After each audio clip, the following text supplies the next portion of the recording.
Welcome to a art virtual field day activity of using water to change the surface of concrete, or you can do it on anything. You may have noticed how, like, when it rains, the ground outside, like your blacktop, your concrete, your cement, all that, it changes. It's porous, so it soaks up water and it gets a little darker when it gets wet.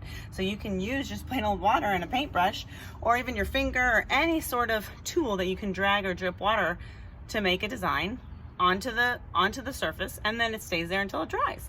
It's kind of like you can do it all day long if it just keeps drying and continues to, you continue to get it wet with a design, and then it dries, and then you do it again. So I'm using a paintbrush. I have it. Luckily it rained earlier today, so there's a puddle really nearby, so I'm just going to use that puddle water. I don't even need to get anything. And then you can see, I'll just make a line so you can see how it changes. Now, this surface I'm working on is very porous, so my line that I made starts to really spread out a lot. It's okay, I can work with that with my design. And again, the cool thing is, once it dries, you have a fresh canvas again.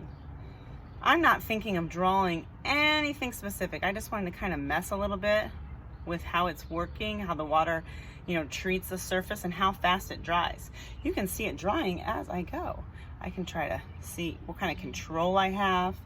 Because it dries so fast, you really can, the first go around, or move somewhere else after you do it once, see how fast it dries, see what happens with it. You have complete freedom here with what you're doing, because again, it's gone in a moment. All right, now, like I was saying, you could use your finger. So I can just take my finger and add some stuff. It's not quite as good as a paintbrush or some other tool that will drag the water. If you don't have an actual paintbrush, even a paper towel rolled up would probably work. Or an old makeup brush, something. You can see it's already drying. So as it dries, I think I'm just gonna, just for fun, my dogs were just really irritating me because they kept barking. You probably saw them or will see them in other ones that I'm thinking about them. So I'm just gonna do a simple dog. I had to put them inside because they were being annoying. Dogs love to bark. So if you've probably seen me draw this really basic dog before with a pencil in class. Oh, and it's already changing before my eyes, but man, it's cool. So actually, something that made me think of this before, I was just thinking about, something we could do outdoors, is my time that I spent, like 16 years ago in Beijing. And one of the, something that happens at parks, there's a tradition of men taking huge paintbrushes and writing characters in the ground, and then they dry and they come back. So I was thinking about how cool that is. Can look that up. I don't know, I really love anything that I can do and then it's gone in a moment. Wow. So as this dries, I think I want to think a little bit more about what can I make. You can see how the more water I use, the less it dries. So if I really wanted that dog image to stay around for a while, I would need to put a couple layers of water. It's almost like making a puddle, so it takes longer to dry. So after really seeing how a nice puddle will stay around for a while and then a swipe through will go away, I thought I would try my hand at making a flower that has two different values in the darkness, and then as it dries, it'll change a little bit too. So I'm gonna start with doing a quick outline of the flower. I mean, I'm talking basic flower, friends. Nothing too complicated.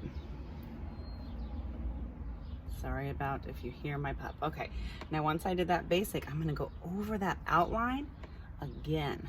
Like I said, kind of making that puddle so that it stays. As you can see, some of those quick swipes are already starting to fade, already drying, excuse me. And again, because this surface is so porous, meaning it soaks up a lot, I'm just gonna do a quick in the center. And at first it's just gonna all look fill, right? But because I did it quick in the center, and then I'm gonna continue to make these swipes around the edges, learning as I go, because I just saw how far that went. It might actually soak into the center a little bit. Let's see. And then I wanna just let it dry for a moment and see if it changes into something that looks more like a flower that has a dark edge darker edge, and then the center is lighter. Not sure if it's gonna work though, because as I'm watching it just these couple moments, it's like all that extra water I put on the outside squeezed into the inside. Lesson learned. Still made a bit of a flower. I guess I can add a stem since I'm just sitting there. It's kind of silly, simple stuff. Looks like I also have some other material there. Is that gum? What the heck? Ew. Okay, that's gross. Apparently the gum fell. It's not gum, but it's like a material, like a caulking material or something, but gross. I'll clean it up later. Okay. Things you discover while you're doing art on your back stoop. Okay, well, so that's fun. I'm gonna come back and look at it later, but again, this is just for you guys. If you wanna find a spot outside that is dry and you can pick some water and make a design in it and just have some fun with it. Spend our virtual field day, especially as art related. I just want you to be outside. It's been so rainy lately. Looks like it's gonna be nice this next week. Get outside, have some fun. I wonder if I can write a name. I bet I could do a little bit of a letter. There's my M, but see, it starts to squish out.